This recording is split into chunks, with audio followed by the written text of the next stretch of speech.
2004 के parliamentary elections के समय हम देखते हैं कि जो अलग अलग पॉलिटिकल पार्टीज़ थी, जो राजनीतिक दल थे, they promise to recognise the rights of forest dwellers communities of its forest land and resources. तो 2004 महत्वपूर्ण बन जाता है। उस समय का जो पार्लियामेंट्री इलेक्शन था, उसमें जो अलग अलग राजनीतिक दल थे, उन्होंने प्रॉमिस किया कि अगर हम जीत के आते हैं तो फॉरेस्ट राइट्स एक्ट जैसा कानून आप लोगों को मिलेगा। अब हम आते हैं कि 2004 में जो सरकार आती है वो that was led by UPA government, और वो इस प्रोसेस को आगे बढ़ाती है। और इसी प्रोसेस में हम देखते हैं कि एक टास्क फोर्स बनाया जाता है।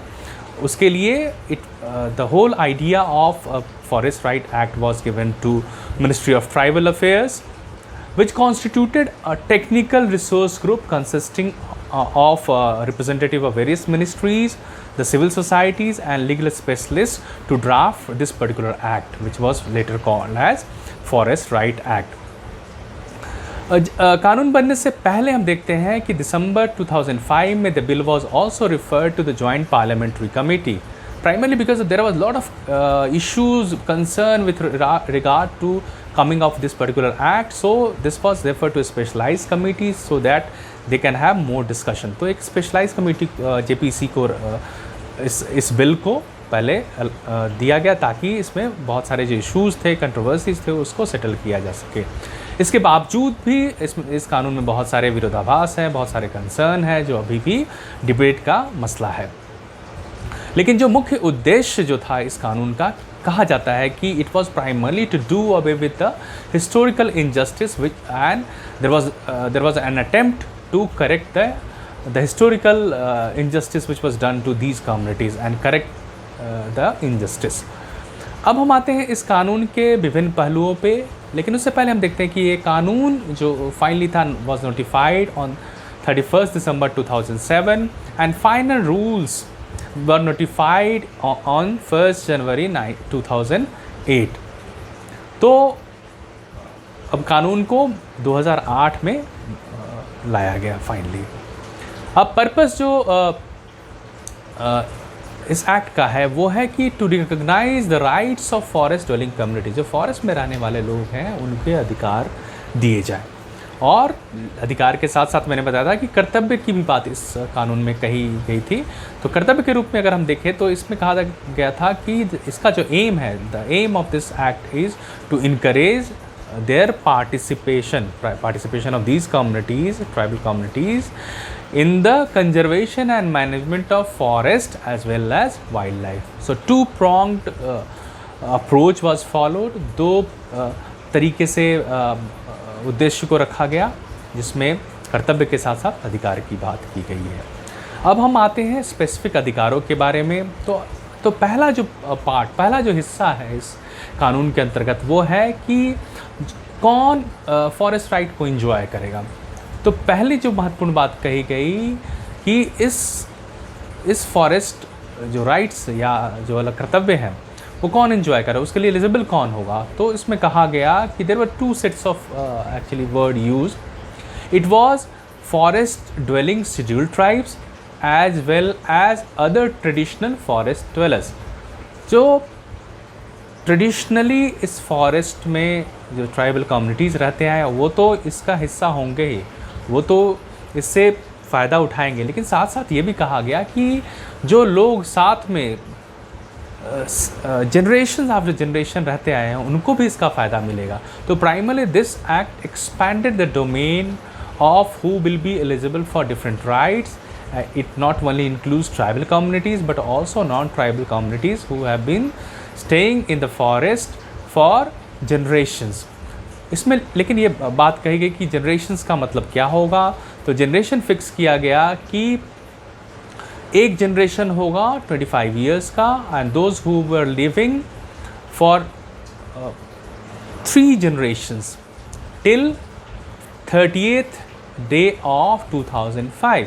सो 2005 डेट रखा गया है, एलिजिबिलिटी रखी गई कि 2005 से पहले 3 जनरेशंस तक, मतलब 75 इयर्स तक जो अदर फॉरेस्ट ड्वेलर्स फॉरेस्ट में रह रहे हैं, और उसके साथ साथ जो those who are dependent on the forest land for bona fide livelihood needs. तो जो बोनाफाइड लाइवलीहुड नीड्स के लिए फॉरेस्ट लैंड पे डिपेंडेंट हैं, they will be eligible to enjoy the benefit of this particular act. तो प्राइमरली हम देखते हैं कि दो महत्वपूर्ण बात इसमें कही गई है। पहली बात है कि जो डोमेन है, कौन इंजॉय करेगा फॉरेस्ट राइट एक्ट को, तो उसके डोमेन को एक्सपैंड किया गया। तो इस एक्सपेंशन में अदर फॉरेस्ट ड्वेलिंग कम्युनिटीज़ को भी इंक्लूड किया गया, जो जनरेशन आफ्टर जनरेशन इस फॉरेस्ट में रह रहे थे। और उस जनरेशन को माना गया कि 3 जनरेशन, और ये 13 दिसंबर 2005 से पहले जो लोग रह रहे थे 3 जनरेशन से, उनको एलिजिबल बनाता है। और इसमें एक बात कही गई है कि those who depend on the forest land on bona fide livelihood needs, इस कॉन्सेप्ट को बहुत डिफाइन नहीं किया गया है, तो ये प्रॉब्लमेटिक बन जाता है। दूसरा जो महत्वपूर्ण हिस्सा इस कानून के अंतर्गत हम देखते हैं कि ये कानून विभिन्न अधिकारों को भी देता है। So it talks about different rights both at individual level and at community level. तो इंडिविजुअल लेवल पे कौन से अधिकार को देता है इस कानून के अंतर्गत? Any claimant, those who are claiming for the forest right can hold a piece of land for self cultivation, for livelihood, and that can be done by a member of a forest dwelling scheduled tribe or other forest dwellers। तो कोई भी व्यक्ति land पे claim कर सकता है जो forest dwelling community है या जो scheduled tribe forest dwelling community है, ठीक है। उसमें भी एक लिमिट रखा गया है कि members of forest dwelling scheduled tribes or other traditional forest dwellers shall be restricted to an area under actual occupation and shall be in no case exceed an area 4 hectares। तो 4 जो forest dwelling communities हैं या forest dwelling scheduled tribes हैं, जो 2 category की चर्चा हमने पहले की है, वो 4 हेक्टेयर से ज़्यादा ज़मीन पे नहीं अपने आप को क्लेम कर सकते हैं। तो इसमें मैक्सिमम जो क्लेम किया गया है कि 4 हेक्टेयर ही होगा। इसके बाद हम आते हैं कि कम्युनिटी राइट्स पे। तो इस एक्ट में बहुत सारे कम्युनिटी राइट्स की चर्चा की गई। कम्युनिटी राइट का मतलब है कि resources within different areas which belongs to the community which had traditional access to the common resources. तो कौन कौन सी कॉमन रिसोर्सेज की बात करता है, कौन कौन सी कम्युनिटी राइट की बात करता है इस एक्ट के अंतर्गत? तो हम देखते हैं पहले कि this act talks about minor forest produce, कि जो फॉरेस्ट से उत्पन्न जो अलग अलग उत्पादन है उस पर जो हक होगा वो इन कम्युनिटीज़ का होगा। इसमें लेकिन कुछ एक्सेप्शंस भी कहे गए हैं कि माइनर फॉरेस्ट प्रोड्यूस की जब हम बात करेंगे तो इसमें कौन कौन सा इंक्लूडेड होगा, जैसे बैम्बू है, उसके बाद केन है, टसर है, कुकून है, वैक्स है, लैक है, तेंदू लीव्स है, केंदू लीव्स है। तो इन सब को माइनर फॉरेस्ट प्रोड्यूस में रखा गया है और इन सब पे इन कम्युनिटीज़ का अधिकार होगा। लेकिन इसके साथ साथ जो टिम्बर है, जो कमर्शियली यूज टिम्बर होता है, उन पे इनका अधिकार नहीं होगा। तो forest produce, minor forest produce में इनको अधिकार दिया गया। इसके बाद और जो कम्युनिटी राइट दिया गया है उसके अंतर्गत है फिश और other products of water bodies, ये भी अधिकार दिया गया है। ग्रेजिंग का अधिकार दिया गया है। इसके साथ जो rights of primitive tribal communities and pre agriculture communities to community tenure for habitat and habitation. जो प्रिमिटिव ट्राइब्स है, जो प्री एग्रीकल्चरल कम्युनिटीज़ है ट्राइबल कम्युनिटीज़ में, उनको भी हैबिटेट, जगह जहाँ पे रहने का अधिकार है, वो दिया गया है। इसके बाद हम दूसरे पक्ष में आते हैं। अधिकारों के साथ साथ हम देखते हैं कि कुछ कर्तव्य, कुछ ड्यूटीज़ भी जिस एक्ट में दिया गया है वो है कि राइट टू प्रोटेक्ट, रीजनरेट और रिजर्व और manage any community forest resources. मुख्य मतलब इसका ये है कि जो कम्युनिटी फॉरेस्ट रिसोर्सेज हैं उसको प्रोटेक्ट करने का भी अधिकार इस एक्ट के अंतर्गत दिया गया है। इसके बाद है कि right to access to biodiversity and intellectual property rights intellectual property and traditional knowledge. तो 3 महत्वपूर्ण बातें कही गई है कि एक्सेस टू बायोडाइवर्सिटी, जो स्पीसीज़ हैं, variety of flora and fauna है, उनका अधिकार होगा फॉरेस्ट राइट के एक्ट के अंतर्गत। उसके साथ intellectual property and traditional knowledge है, उनसे संबंधित भी अधिकार इन कम्युनिटीज़ को दिए जाएंगे। लेकिन इस संदर्भ में ये कहना भी ज़रूरी है कि ये अधिकार का कतई मतलब नहीं है, जो ट्रेडिशनल अधिकार है और जो कस्टमरली अधिकार ये कम्युनिटी जो एंजॉय कर रहे हैं, इसका कतई मतलब नहीं है कि इन अधिकार का दुरुपयोग किया जाएगा इन कम्युनिटीज़ के द्वारा। तो ये जो कानून है ये एक्सक्लूड करता है the traditional right to hunt, trap और extract a part of the body of any species of wild life. तो वाइल्ड लाइफ स्पीसीज़ का कोई पार्ट है ना, जो ट्रेडिशनल तरीके से वो करते आए हैं, हंट करना है, उनके पार्ट के एक्सट्रैक्ट करना है, वो सब चीज़ से इस कानून के अंतर्गत वंचित रखा गया है इन कम्युनिटीज़ को। इन अधिकारों को, जहाँ पे हम इंडिविजुअल अधिकार और कम्युनिटी अधिकार की बात कर रहे थे, उससे हम अगर आगे बढ़ते हैं तो इस एक्ट के अंतर्गत एक महत्वपूर्ण हिस्सा है diversion of forest land for certain facilities. तो जो फॉरेस्ट लैंड का क्या उपयोग गवर्नमेंट के द्वारा किया जा सकता है, इसकी बात भी इस एक्ट में कही गई है। तो गवर्नमेंट जो महत्वपूर्ण उपयोग के लिए, जैसे पब्लिक पर्पस के लिए स्कूल बनाना हो, है ना, हॉस्पिटल बनाना हो, फेयर प्राइसेस शॉप्स बनाना हो, इलेक्ट्रिसिटी लाना हो, टेलीकम्युनिकेशंस के लाइंस लाने हो, टैंक्स लाने हो, तो इन सभी संबंधी बातों को लेकर the government of India have right to divert certain part of forest land.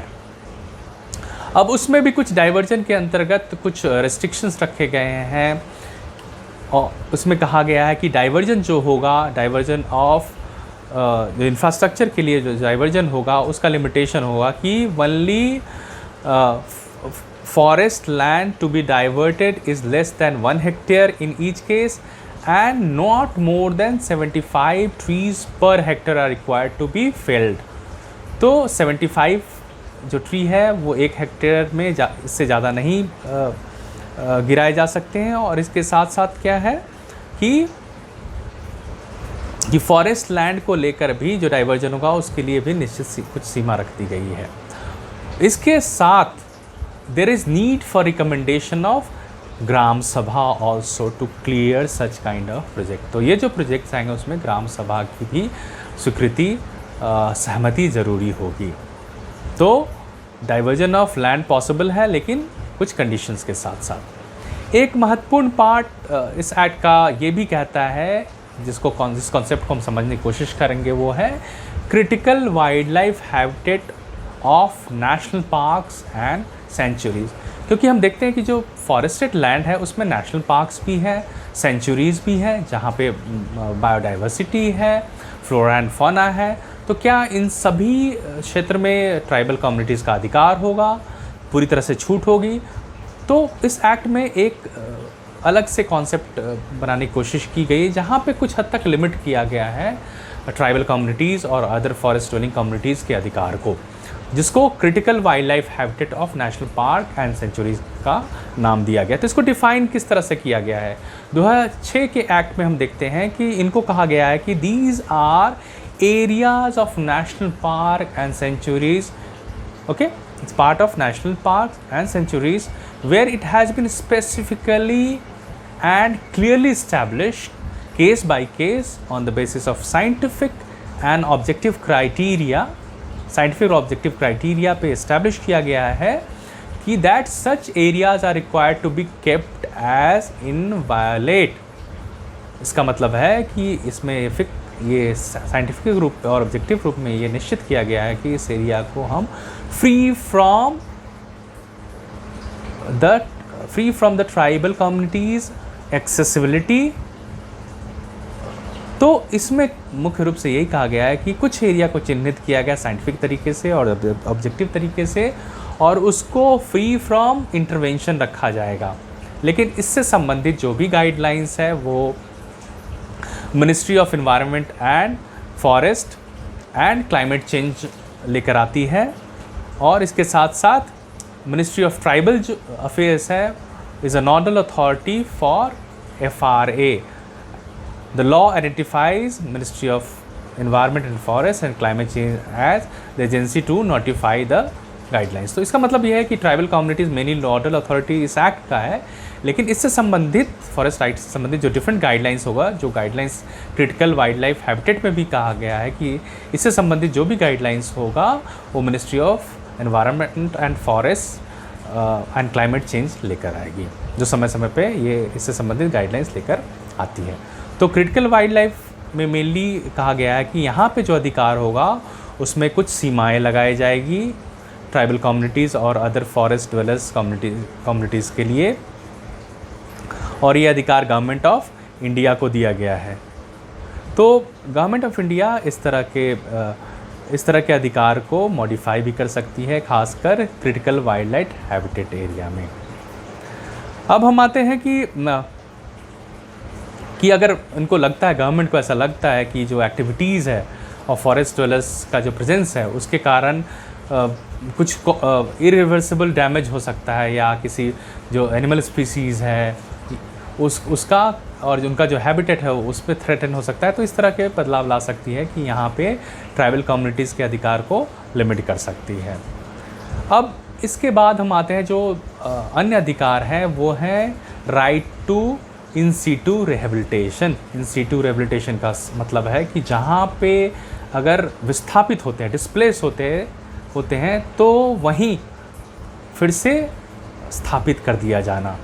तो right to in situ rehabilitation कहता है कि there is a provision for in situ rehabilitation including alternative land in case where the scheduled tribe और other traditional forest dwellers have been illegally evicted or displaced from forest land of any description without receiving their legal entitlement to rehabilitation prior to 13th day of December 2005। इसका मुख्य मतलब ये है कि अगर विस्थापित होते हैं किसी कोई भी फॉरेस्ट ड्वेलिंग कम्युनिटीज़ या अदर फॉरेस्ट ड्वेलर्स विस्थापित होते हैं, फॉरेस्ट लैंड से डिस्प्लेस होते हैं या एविक्ट किए जाते हैं, तो उनको उनका स्थापना फिर से होगी, उसको फिर से स्थापित किया जाएगा विस्थापित लोगों को।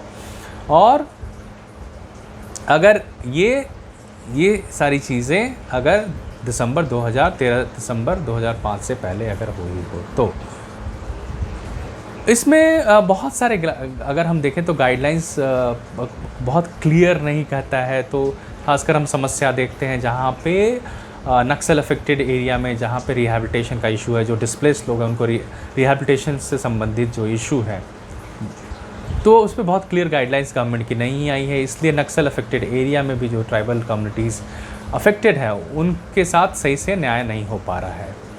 अब हम आते हैं कि कैसे हम चिन्हित करेंगे, कैसे पहचानेंगे इन लोगों को कि ये फॉरेस्ट ड्वेलिंग शेड्यूल्ड ट्राइब्स हैं या अदर ट्रेडिशनल फॉरेस्ट ड्वेलर्स हैं।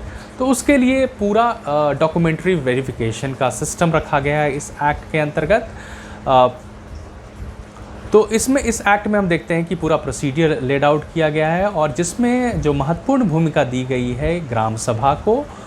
लेकिन ग्राम सभा के साथ साथ हम देखते हैं कि सब डिविजनल लेवल कमेटी भी है और डिस्ट्रिक्ट लेवल कमेटी भी है। तो ये 3 महत्वपूर्ण इंस्टीट्यूशन क्रिएट किए गए हैं जो मुख्य रूप से वेरिफिकेशन प्रोसेस में बहुत इम्पॉर्टेंट रोल प्ले करती है कि जो भी क्लेम करने वाला व्यक्ति है, फॉरेस्ट ड्वेलिंग कम्युनिटीज़ अपने आप को जो क्लेम करता है या other forest dwellers traditional dwellers claim करता है और अधिकार के लिए मांग करता है, तो वहाँ पे महत्वपूर्ण भूमिका इस ग्राम सभा और 2 अलग अलग जो अंग की बात हमने की, जिसमें इंक्लूड करता है सब डिविजनल लेवल कमेटी और डिस्ट्रिक्ट लेवल कमेटी, उसकी महत्वपूर्ण भूमिका हो जाती है। अब हम आते हैं कि ग्राम सभा मुख्य रूप से यहाँ पे जो इम्पॉर्टेंट रोल प्ले करता है वो है with regard to protection of wild life, forest, biodiversity, water resources and other things. Also, it ensures that the habitat of forest dwelling tribe and other traditional dwellers is preserved. It also ensures that the decision taken by the Gram Sabha to regulate access to community forest resources and stop any activity which adversely affect the wildlife, animals, forest and the biodiversity. Okay तो बहुत सारे काम यहाँ पे दिया गया है कि हैबिटेट इंश्योर करेगा, जो शेड्यूल ट्राइब्स हैं और जो अदर फॉरेस्ट डवेलर्स हैं, उसके साथ साथ जो कम्युनिटी फॉरेस्ट रिसोर्सेस हैं उससे संबंधित भी निर्णय लेगा, और जो वाइल्ड लाइफ और फॉरेस्ट और बायोडाइवर्सिटी को प्रोटेक्ट करने का काम भी इनिशियली लेवल पे ग्राम सभा का होगा। अब ग्राम सभा करता क्या है कि ग्राम सभा मुख्य रूप से एक कमेटी बनाती है जिसका नाम है फॉरेस्ट राइट्स कमेटी, जिसके अंदर 10 to 15 members are elected by the Gram Sabha. और मेनली कौन कौन सा काम करता है ये महत्वपूर्ण है, क्योंकि फॉरेस्ट राइट्स को क्लेम करने वाले लोग पहले ग्राम सभा के लेवल पे आते हैं और यहीं से शुरू होता है उनका पूरा वेरिफिकेशन ऑफ डिफरेंट डॉक्यूमेंट्स। तो मुख्य काम जो ग्राम सभा और इसके फॉरेस्ट राइट कमेटी जिसमें 10 से 15 मेंबर होता है, उनका काम होता है to prepare the records of the claims, also including their evidences. Okay, then it prepares the list of the claimants and then it verifies the claims. तो ये सब काम फॉरेस्ट राइट कमेटी का होता है। इसके बाद जो दूसरा पायदान है वो है सब डिविजनल कमेटी का, और इसमें इसके अंतर्गत हम देखते हैं कि फॉरेस्ट ऑफिसर इंचार्ज, इसके अंतर्गत जो मेंबर्स होते हैं वो it has the sub divisional officer और इक्विवेलेंट ऑफिसर और फॉरेस्ट ऑफिसर इंचार्ज और equivalent and 3 members from block और tehsil level panchayat, and 1 woman must be nominated by the district panchayat. तो डिफरेंट हम ब्यूरोक्रेसी का पार्ट हम देखते हैं सब डिविजनल लेवल पे, और महिला का भी होना ज़रूरी। ये क्या करता है, सब डिविजनल लेवल कमेटी क्या करती है, इसका काम क्या है? तो primary it examine the resolution which is passed by the Gram Sabha. तो ग्राम सभा जो काम करती है उसको आगे बढ़ाया जाता है और इसे जो एनालाइज करने का काम है, एग्जामिन करने का काम है, जो रेजोल्यूशन पास किया जाता है ग्राम सभा के द्वारा, वो टेकअप कौन करती है? Sub divisional level committee. और ये प्रिपेयर करती है the record of forest right which is then considered and approved by the next level body which is called DLC, that is district level committee।